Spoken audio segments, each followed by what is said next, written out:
Indonesia begitu indah, Indonesia begitu mempesona. Indonesia sangat kaya akan sumber daya alam. Salah satunya adalah hutan. Kekayaan hutan Indonesia merupakan salah satu yang terbesar di dunia, yakni mencapai 99,6 juta hektar. Hasil hutan dapat dimanfaatkan untuk berbagai macam kebutuhan manusia, antara lain kayu dan bambu yang dapat dijadikan perkakas rumah tangga, serta berbagai jenis tumbuh-tumbuhan sebagai bahan obat-obatan tradisional. Salah seorang yang begitu mengerti akan manfaat dari hasil hutan adalah Bapak Franciscus Xaverius Adam, atau yang sehari-harinya dipanggil Pak Adam. Lahir di Desa Sajingan 17 Agustus 1942 dan berprofesi sebagai seorang petani. Kendati hanya sebagai seorang petani, Pak Adam cukup aktif membantu dalam memajukan desanya.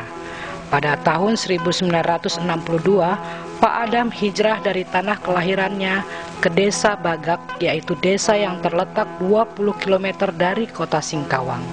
Kemudian, Pak Adam menikah pada tahun 1964 serta dikaruniai 5 orang anak.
Dengan latar belakang pendidikan yang kala itu setara dengan sekolah menengah pertama, maka Pak Adam berusaha untuk ambil bagian dalam pendidikan anak-anak desa.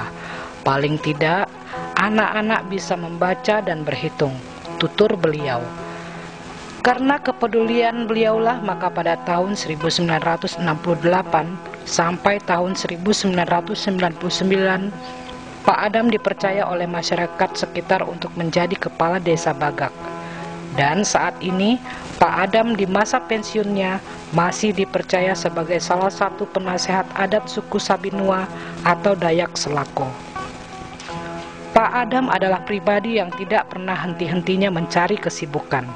Bahkan di usianya yang sudah mencapai 75 tahun, beliau masih terus berkreasi dan berkarya. Saat ini, Pak Adam menyibukkan dirinya dengan menghasilkan kerajinan kulit kayu, dari topi, baju adat, dan lain sebagainya.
Pada waktu tertentu Pak Adam ditemani oleh salah seorang anaknya akan pergi ke hutan untuk mencari pohon kayu tarap, guna diambil kulitnya.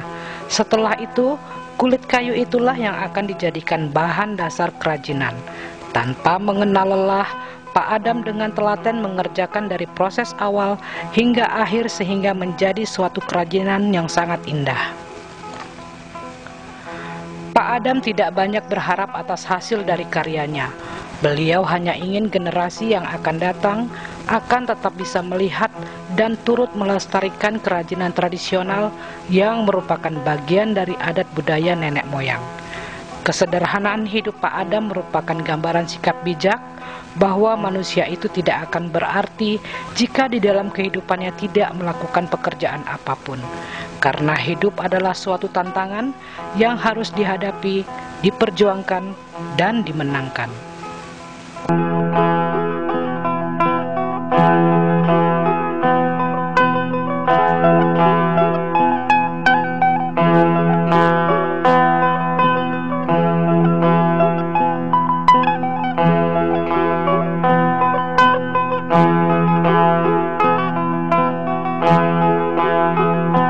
Assalamualaikum warahmatullahi wabarakatuh.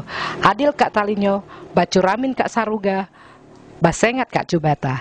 Halo Singkawang, saat ini saya sudah bersama Bapak Adam, yaitu salah seorang pengrajin kulit kayu yang ada di kota Singkawang, khususnya di daerah Bagak. Halo Bapak, selamat siang. Bagaimana kabarnya Bapak? Sehat? Sehat-sehat gitu. Alhamdulillah ya Pak ya.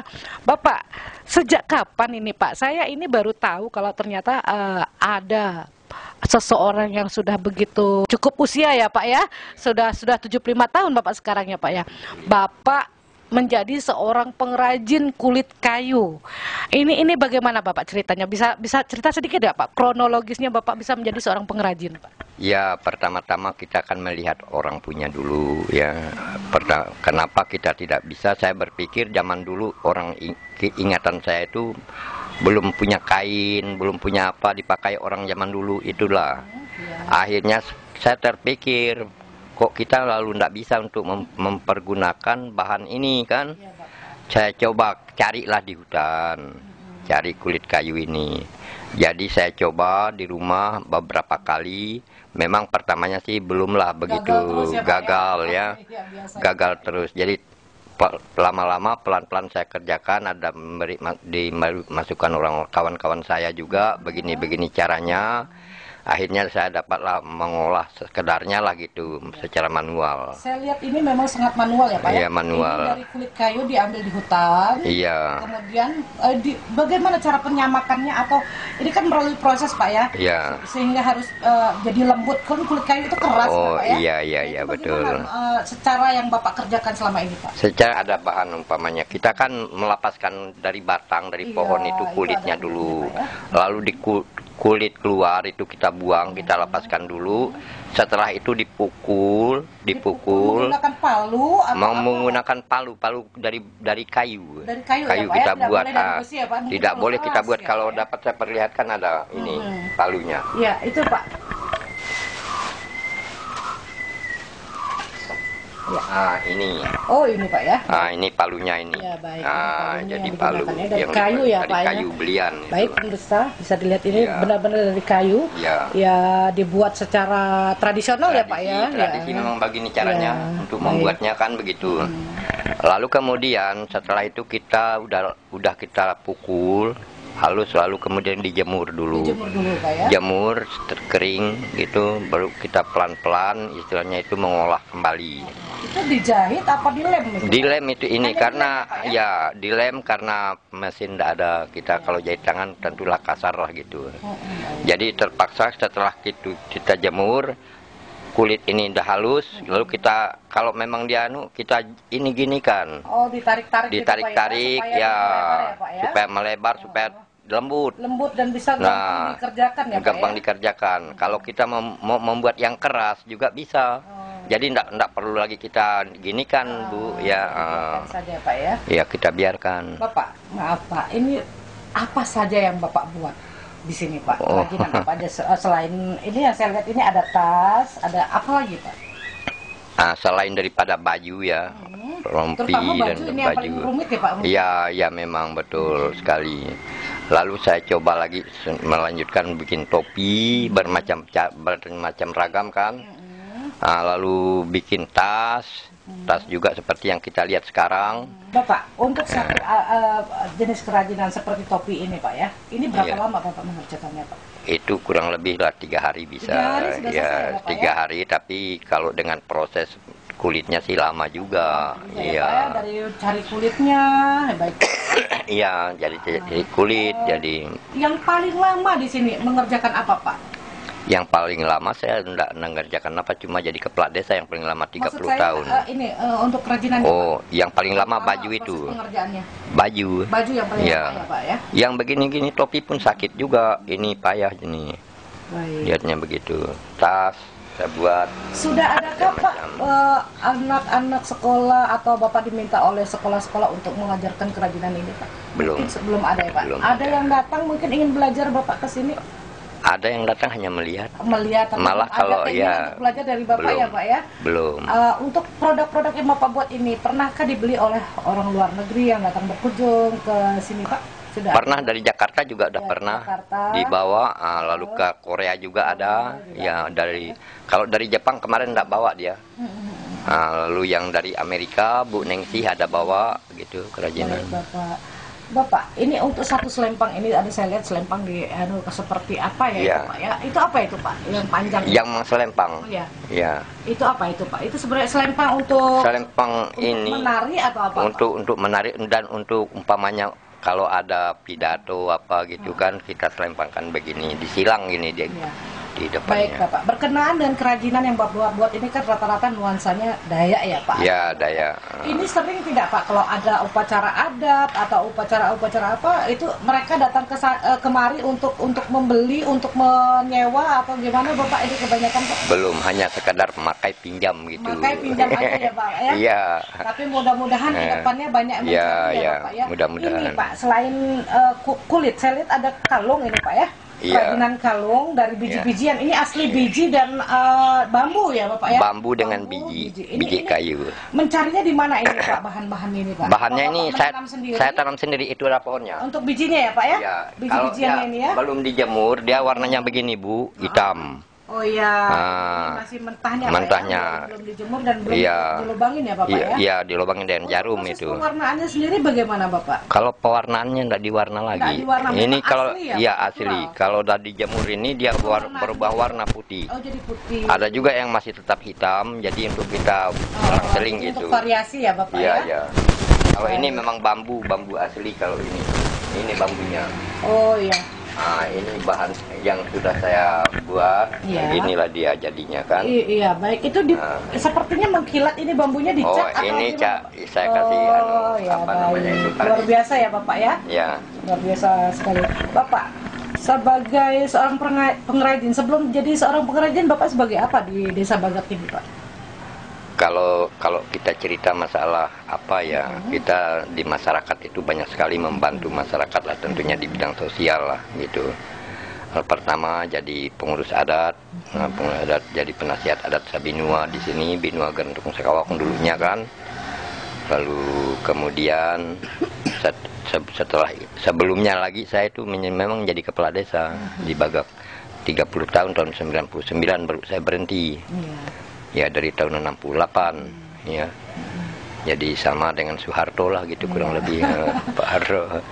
Bapak, saya ingin bertanya lagi. Sebagai seorang kepala desa ya Pak, sempat lama menjadi kepala desa di Desa Bagak ini. Bapak kira-kira tahu persis tidak Pak? Ya walaupun tidak persis, ini berapa banyak sebenarnya suku Dayak yang ada di Singkawang ini Pak sebenarnya? Kalau suku Dayak yang ada di Singkawang sih subsuku aja lah gitu ya, subsuku. Jadi termasuk yang mungkin ada yang pengetahuan saya ada 5 berapa ya. Apa saja? Jadi suku Dayak Iban, ya Iban ada. Ada ya Pak ya. Lalu Dayak Selako, lalu Dayak dari Kapuas Hulu juga ada. Kapuas Hulu itu suku apa ya? Nggak tahu saya Keharingan ke apa ada juga ya. Ada di sini juga ya Bapak ya? Tapi mengenai suku nih Bapak, tadi saya sempat mengucapkan salam nasional Dayak itu Bapak, Adil Kak Kalino itu Pak ya. Sekarang untuk Dayak yang Bapak sebagai kepala desa di sini, Dayak Selako ya Bapak ya. Itu ada salam khusus nggak Pak untuk Dayak Selako di sini? Memang ada salam khusus Dayak Selako, tapi belum dikenal orang sini. Oh begitu ya Pak ya. Ya ini saya temukan di daerah saya sana Sajingan. Oh iya. Nah, daerah Badan, karena di sana masih daerah itu Dayak Selako. Dayak Selako semua sampai ke Malaysia sana di daerah Lundu. Itu Pak. Kira-kira bisa nggak Pak? Kalau saya itu bisa menyebutkan kalau apa namanya itu moto kah apa ya? Seperti moto gitu Pak. Iya, ataupun kata orang Dayak Selako ini Pak ya, suku Dayak Selako. Jadi khusus Dayak Selako begini Bu. Dia tidak menyebutkan Talino tapi Taino. Jadi pakat baya kataino katanya kan, bajejek ke Saruga mempaut kajubata. Apa artinya saya bisa jelaskan kalau itu.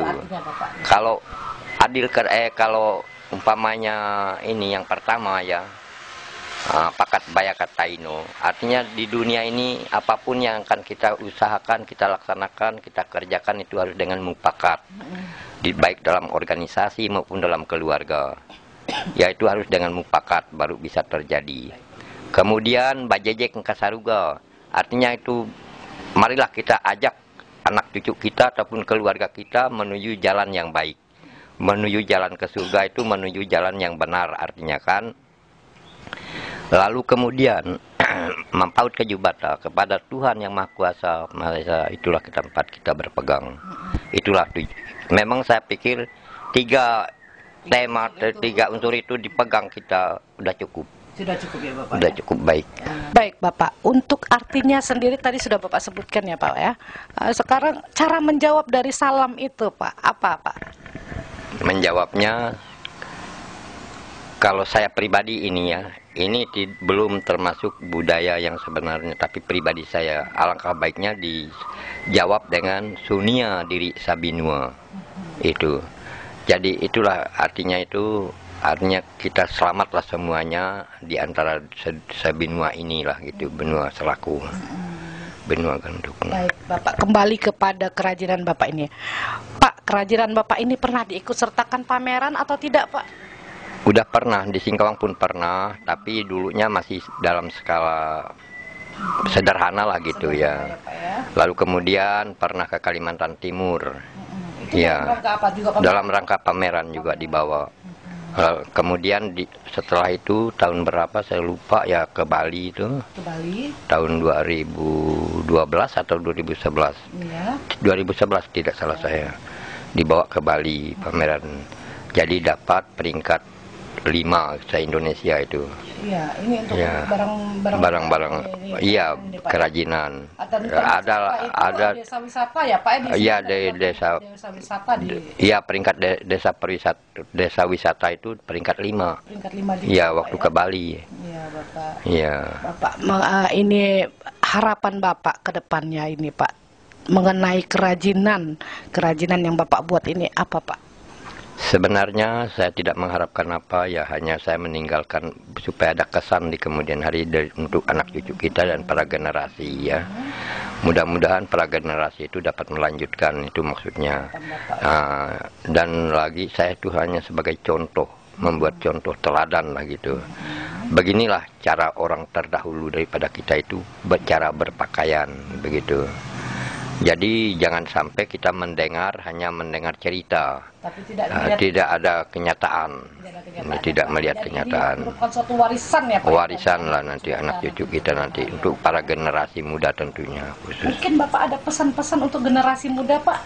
Ya mudah-mudahan lah kalau memang generasi muda itu bisa bertanya ataupun bisa mengikuti jejak kita.